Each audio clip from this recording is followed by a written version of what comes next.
Hi guys, you are welcome to the Leadership Go with Ms. Jokibe. And on this show, we talk about leadership in terms of skill and integrity. And on today's episode, we will be having a conversation with Mr. Jeffrey Eduyebua, popularly known as J-Lit. J-Lit is a student advocate. He's a youth leader. He's also, he was the 67th University of Ghana SLC Vice President. He's currently the youth coordinator for the Harakati za Muungano, which is a Pan-African movement which is empowering young people across tertiary institutions. And he's also the youth coordinator for the United Nations Youth Association, Ghana. You are welcome, J-Lit. Thank you, Ms. Jacob. I'm so excited to have you here, actually. I'm so excited. I'm happy to see you too. All right, so to my first question, I want you to give us a brief background into where your leadership pursuit started. When did you start? Did you start in the University of Ghana from the SLC, or you were doing background works, like you were doing something? Okay. I'll say that my leadership journey started from primary school. Primary school, wow. I've always been interested in leadership, taking responsibility in the midst of my people. So I think it started from primary school, becoming class prefect from the very beginning. It got to a point, my school had started cadets for the first time, Fanny Rosie's International School. Oh. And they needed a cadet commander, and I led the school as their cadet commander. So that was where I would say that leadership really began, because as short as I was and as tiny as I was leading giants. Interesting. So by God's grace, I led the school to win drill competitions. So we became the first in the whole central region, becoming the best cadet commander and all of that. Wow. So that was the point where I knew the fact that I was able to command my own mates to move in terms of cadets and others, then leadership was meant to be for me. So that's where it started. I took a number of roles in the school, academics prefects through to head boy and all of that. So I entered Mfansim School from the JHS level. And when I went to Mfansim School, I wanted to be the head prefect of the school. It was something that I knew I wanted to go for from level 100, from Form 1 at the time. And so I aspired for it. In my school or at Mfansim School, it is by appointment and not election. Interesting. So you have to literally find favor in the sight of the school management and all of that.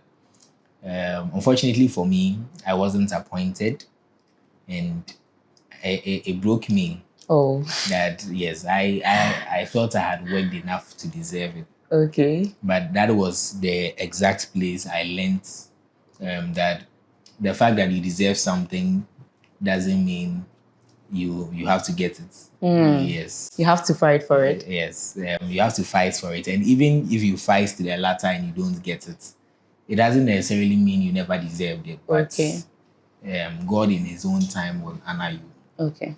So at the time, I became a laughing stock to my mates, for my mates. Losing an election and SHS is not a joke. So after all that, I got to become the president of the Mfansim Civic and Child Rights Club. Okay. And also the president of the Mfansim French Club. French Club? Yes. So you speak French? A bit. Oh, c'est bon. So it's okay. So I led those two organizations or clubs when I was on campus. We did some initiatives on campus until I finished in France. When I got to University of Ghana, I told myself that anything that has to do with leadership, I'm out of it, because I really didn't want to go through the process, campaign, and at the end of the day lose an election again. So I really didn't want to. So at a point, right from the very days in level 100, I met men of God that prophesied to me that God wanted me to take up leadership positions and make impacts. But I was not certain about that prophecy because it didn't necessarily specify which position God wanted me to occupy. So I just kept on being myself in level 100. But I took a position in level 100 with an organization I joined called the Elite Mentoring Program. So I became the president of the Elite Mentoring Program in level 100. Okay. And I mean, at the time, all my other executives were in level 400, 300, and I was the only level 100 student who was also the president of a club like that. So I knew that God indeed had a purpose. Wow.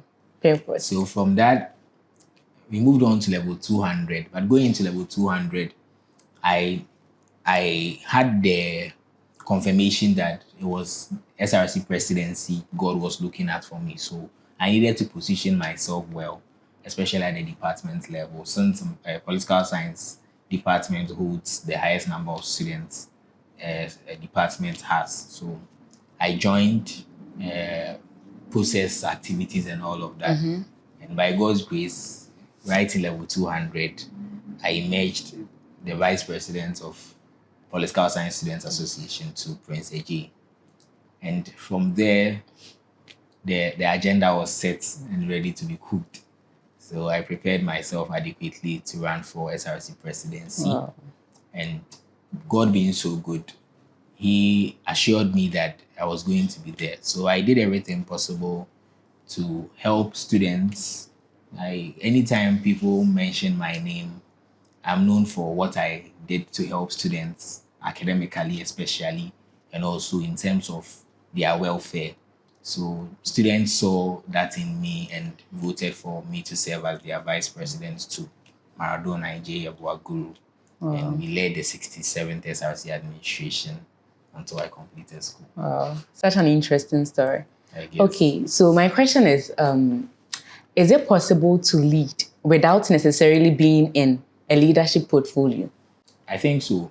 Actually, I'm at that point in my life where I'm not interested in running for a position at this time. I believe that I've gotten to a point I need to build my credibility for people to learn from. You get it? So I don't necessarily have to run for a position again to be known for being the president of something or the vice president of something before I can attract. I can go ahead, organize programs. It's a matter of influence. And what you do when you're in a leadership position is impacting people. So if you can actually do the same thing without necessarily having a title, exactly, then indeed you can go ahead and impact people and influence them positively. Yeah. Wow. So meaning leadership is more about influence and about impact, not necessarily about the title or the position that is given you. So let me be honest with you. When you have a title or a position that spells out your responsibilities as a leader and gives you the resources to run your administration, it gives you an upper hand and makes it easier in executing and making decisions on behalf of the same people.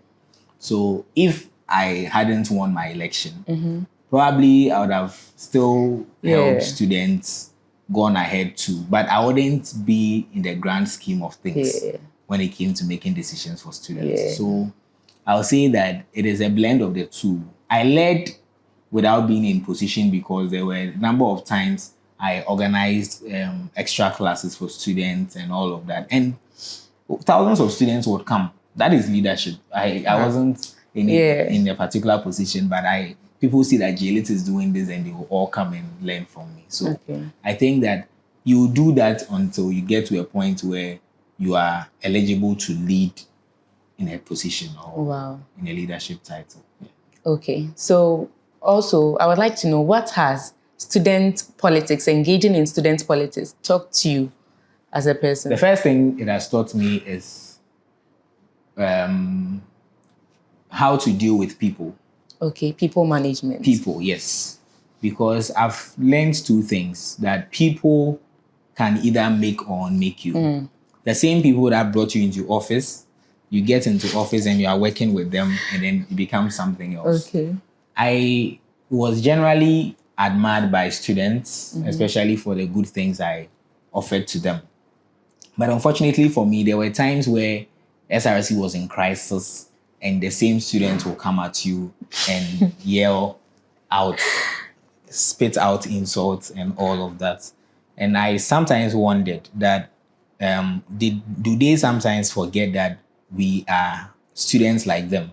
That we've just taken up a role to defend and protect their interests at the management level, but it doesn't make us members of management. So a decision is made in the university, and all of a sudden, everybody thinks that the SRC president and his executives went to agree, or they are the ones that have made that happen. Yeah. You get it? But the politics that happens that in those conversations the are sometimes bureaucracy beyond student leaders. But you just have to try as much as possible to do something. One instance was when Telecel strike the deal with the university, and it had an impact on students, and fees increased because of that.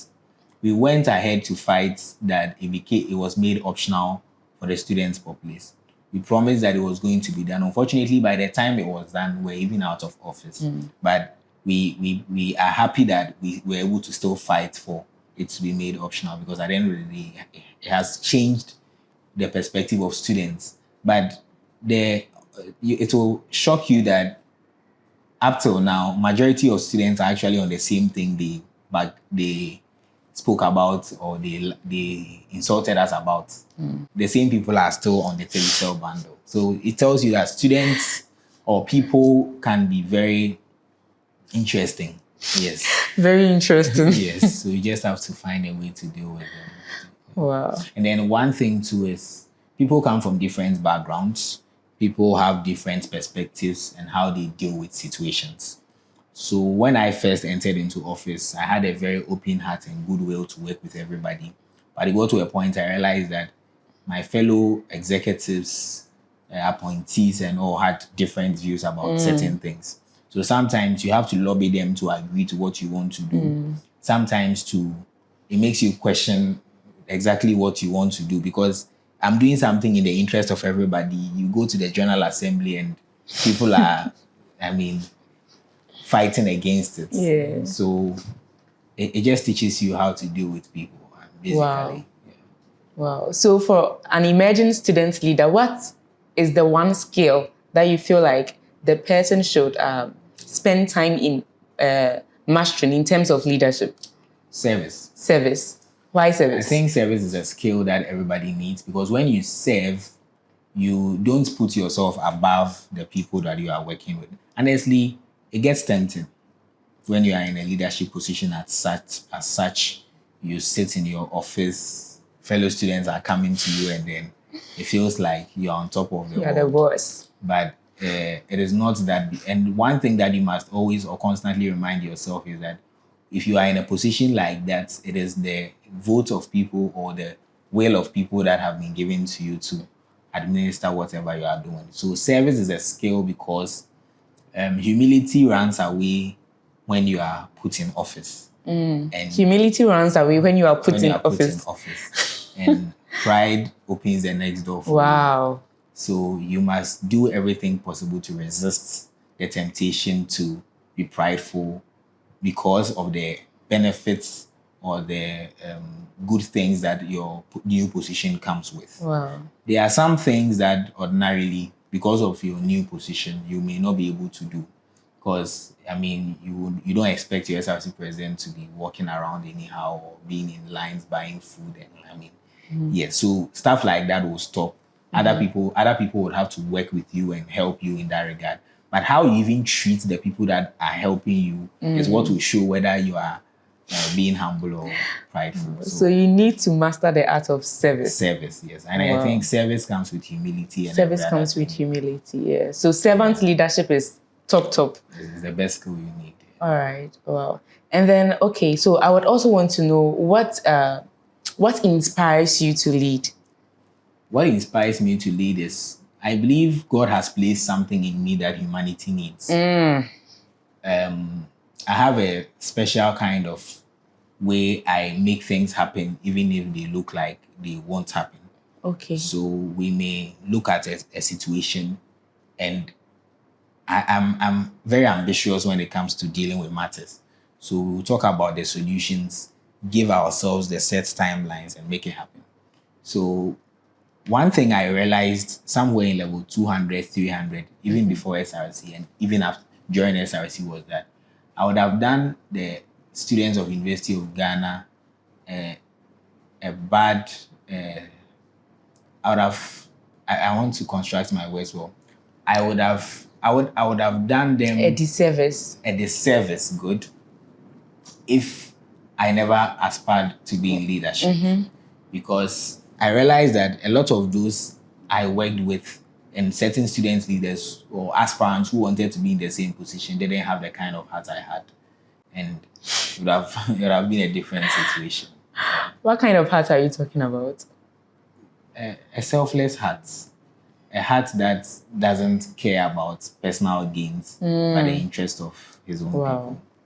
Yeah. It doesn't look like that when you get there, but you need to make it happen. Okay, talking about that, do you think it's possible to lead, right, with integrity and still be consistent with your values, especially like going into the political aspect? Is it possible to hold on to your values, lead with integrity while like navigating your way through? I think it is possible to lead with integrity. The only truth is that the way is narrow and the narrow way is not straight. The narrow way is not It's not straight. So you will not find it easy maintaining your stance. I mean, people will hate you for that. You meet people that don't like you because you didn't kowtow to certain things they wanted you to do. But you just have to keep on proceeding with integrity. I think there are times where situations will hit you and you have to maneuver your way. You may not get everything right, but you learn from your mistakes and make it better the next time. So it's just about maneuvering your way to make sure that integrity is prime. Throughout administration, I never came across a moment where my integrity was in the mud.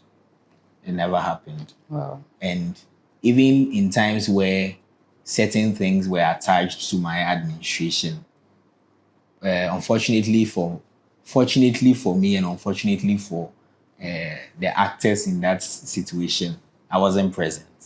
So that was me maintaining my values and pulling away from something I don't believe in. Wow. So I think it's a matter of you and trying as much as possible to do what you believe in and proceed. I'm not saying that, I mean, you have everything 100% or you can be holy as it is. But just try as much as possible to prioritize integrity and the goodwill of people ahead of your personal interest. There will be times where you question yourself and be like, you are doing all this for people and you're not even getting anything. So you get tempted, right? But you just have to maneuver your way to keep integrity. Wow. Yeah. Okay. So also, if you were the president of Ghana, what would be the change, or what would be your vision for Ghana, if in case you were the president of Ghana? If I were president of Ghana, the first thing I would prioritize is what are we doing for the youth of this country and the future of the youth. In the future of the youth, okay. I've been in a number of conversations where people have been advocating for the youth to be given opportunities in terms of jobs, traveling opportunities, things that will make them become better of themselves. But it looks like we always come back to the same conversation because we are really not putting in place interventions that are going to give the youth that opportunity to get to where they want to get to. So the youth first in terms of education, the youth first in terms of employment, the youth first in terms of infrastructure that are going to give them the opportunity to get that kind of experience they need to become better off. Personally, I've had a level of advantage because of the path I took. But unfortunately, it's not the same for a lot of people. Yeah, it's not the same for a lot of people. So one thing I prioritized, even whilst I was in office as SRC Vice President, was offering the opportunities I didn't have when I was like them, to them when I got in office. So today I go back to Legon and I'm happy because a lot of the people that are running for positions and are in positions are all mentees of mine. Wow. And that is how a nation is built. Because tomorrow, if the future leaders or the people that occupy positions have the experience and the goodwill to get to where they want to get to, then now we keep on carrying each other. The truth is, we may never get to a point where everybody is employed. We may never get to a point where everybody is okay in life. But we can definitely get to a point where a lot of people are strategically placed to raise others from where they are. And I think that is where Ghana should be looking at. So you believe in human development? Very much. Very much. That's great. Okay, so my last question is, what's your final say to like your viewers Okay. on the whole concept of leadership?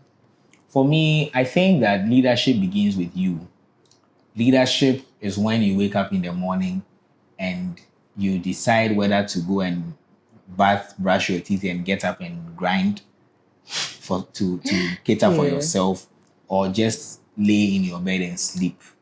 So that is a decision of yours. So you first lead yourself before you lead others. We've all been in situations where we take the other part of it, just rest, don't do anything today, when you know very well you have stuff to do. So that is bad leadership. So you first have to train yourself, work on yourself as a person, and better yourself to a point where when others are coming to tap in, they can tap in what is best of you. There are times where it feels draining. I have mentees who complain sometimes, Jeffrey, I'm doing everything possible. I'm doing this. It looks like nobody's seeing me. It's not working. This person is saying this. Shall we forget about everything somebody is saying and focus on what's me? One thing that has helped me in leadership is focus. Focus even when things look blurry. Focus when things look shaky. And one word I want to leave all of you with is tenacity. Tenacity is when you go through the mill, do everything possible to make it happen, even when it keeps on failing. Another word for that is Rehoboth in the Bible. You dig the first well, it doesn't work. You dig another well until you see water. So that is what I believe aspiring leaders should do to succeed in leadership. Wow. So as we've all heard, leadership begins with you. It's not about you seeking for opportunities to lead any other person, but it begins with you, with your normal routines, with the little things that you do. That is what will determine how successful you become as a leader. This brings us to the end of today's episode. Make sure you like, you subscribe, and then you share your thoughts in the comment section. See you next time on The Leadership Go. Bye.